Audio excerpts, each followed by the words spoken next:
Hello, I'm David Townsend. This is about attention deficit hyperactive disorder, ADHD or ADD, only it's all called ADHD now because the distinctions that we used in the past obviously don't work well. I've got ADHD and so I have a great interest in it, and I use my skills as a therapist for ADHD amongst other things. The catch about ADHD is that it's partly a subjective view of a problem and partly it's pretty complicated. There are now 7 different types of ADHD, and there are some co-disorders: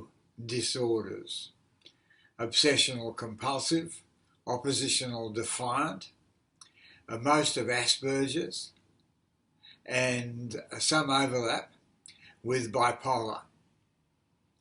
Now, not only that, but you have to get a certain number of ticks, so to speak, against symptoms to get diagnosed by a clinical psychologist, say.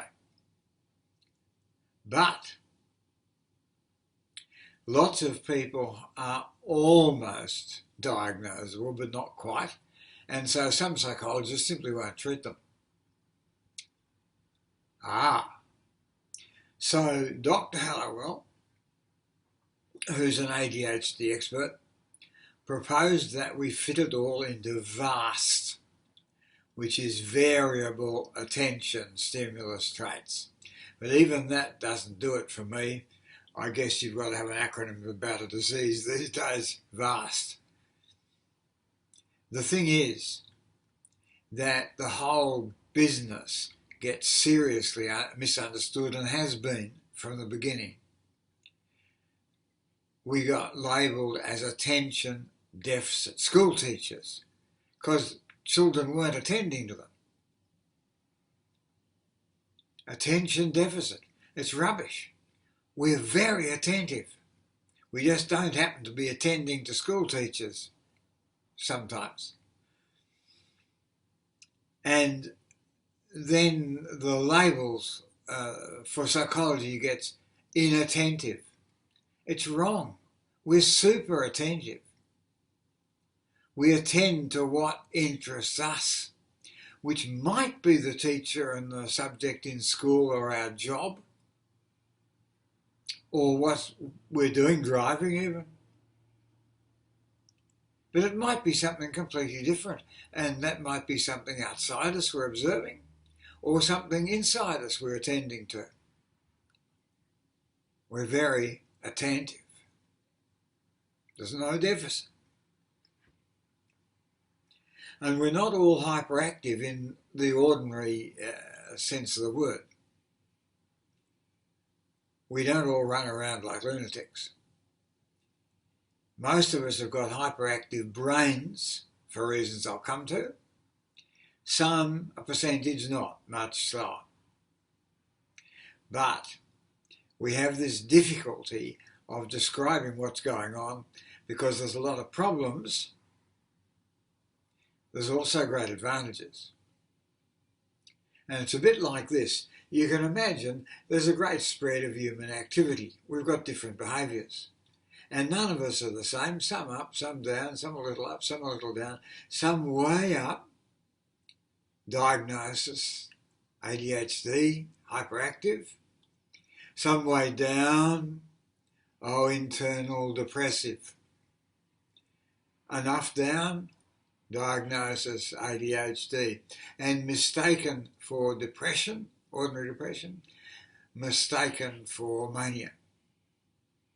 And this is where sometimes people are misdiagnosed with bipolar, and a few bipolar people are misdiagnosed with ADHD.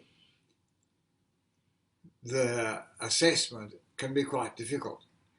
The result is we've got all these situations that make definition a bit hard.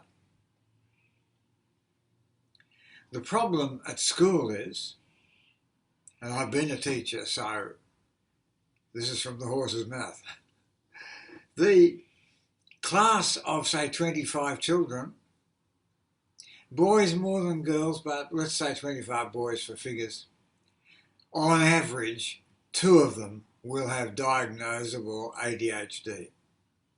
Another 2 will be almost there. And another 2 will have some symptoms, isolated symptoms of it, which are a problem in a classroom.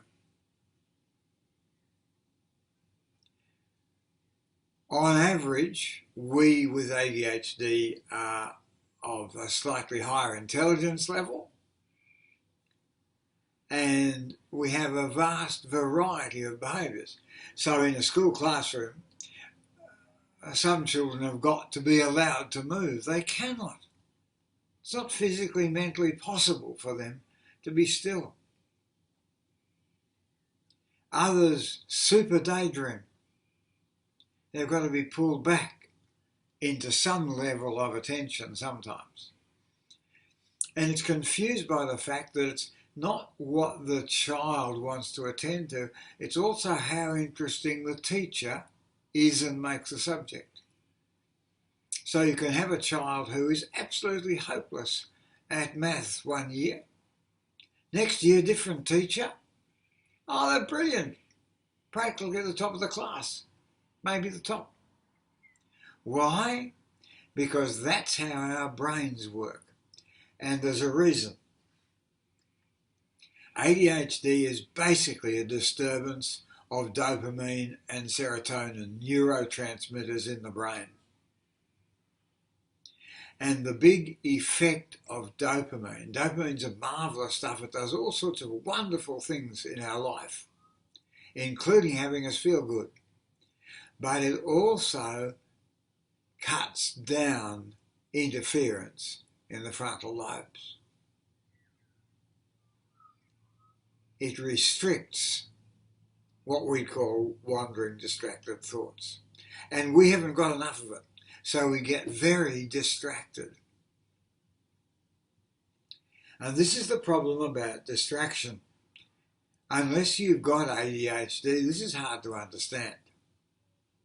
When you're attending to something in a room and you notice something, that catches your attention, there's a certificate up there. You notice that and come back to your function in the rest of the room. If I was in someone else's office, I might notice the certificate and I'd stay in that and think about certificates and my certificates and some I've lost and I wonder where I put. And I'm not back in the room at all. Because if you're non-ADHD, in other words, you're normal, that's a very dirty word in my clinic. But if you're non-ADHD,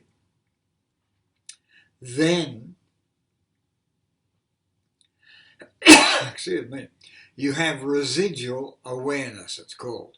In other words, when you're distracted by something, you retain all the awareness you had before.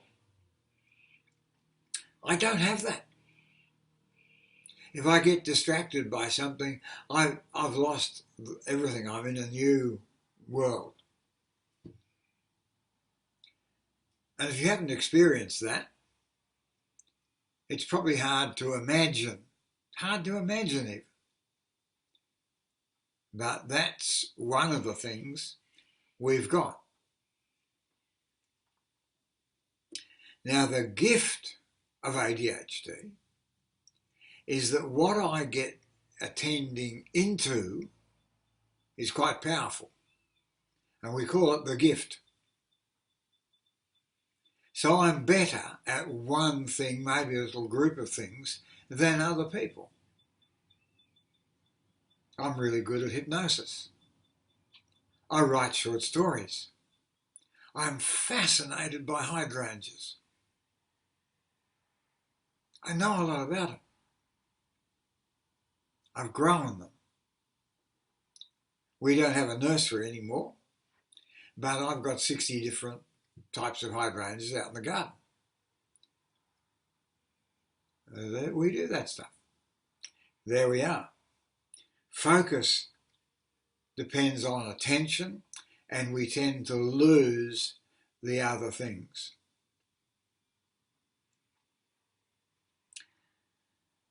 So we have this brain situation which is a bit different. And what people find difficult to deal with is it is not a matter of choice. It's how our brains work. Mostly genetic, sometimes caused by trauma. And of course, if you were born with a problem like you don't attend, or you've got a learning difficulty, or very commonly you don't feel good about yourself for reasons you don't understand, then as you grow up, this all gets reinforced. So if you grow up, as some of us do, I certainly have, feeling isolated and rejected, I feel rejected even when people aren't rejecting me. That's part of it. Rejection sensitive dysphoria, it's called. There's another video about that in my list. So we become a bit different. Sometimes severely so, but just a bit different. The other, I mentioned hyperactive, some children and adults, very hyperactive physically. They run about like lunatics. But you've got a hyperactive brain. My brain runs 24 hours a day. So does everyone, of course. Only mine doesn't let me sleep as much as other people. Stories run in my head. I can make up stories. I live inside them. Or I get distracted and move into some repetitive behaviour about something that's upset me.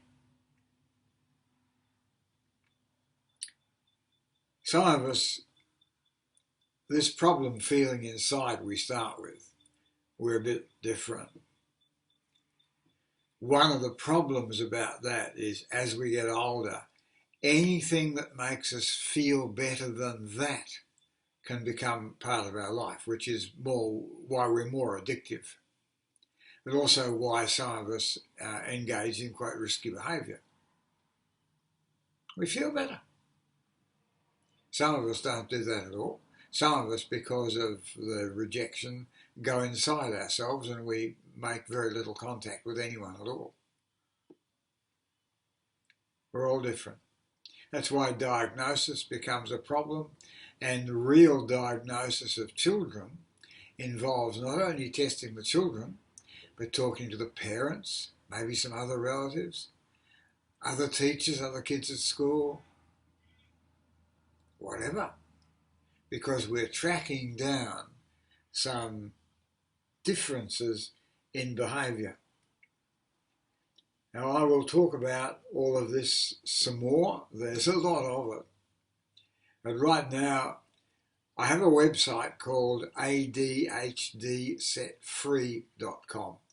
ADHDsetfree, all one word, .com. You can have a look at that. I have a therapy website, which is realchangehypnotherapy.com.au. Real Change Hypnotherapy, or one word. I invite you, if you want to get in touch with me through that, you can send me a message and I'll be happy to have a chat with you. But for the meantime, stay well.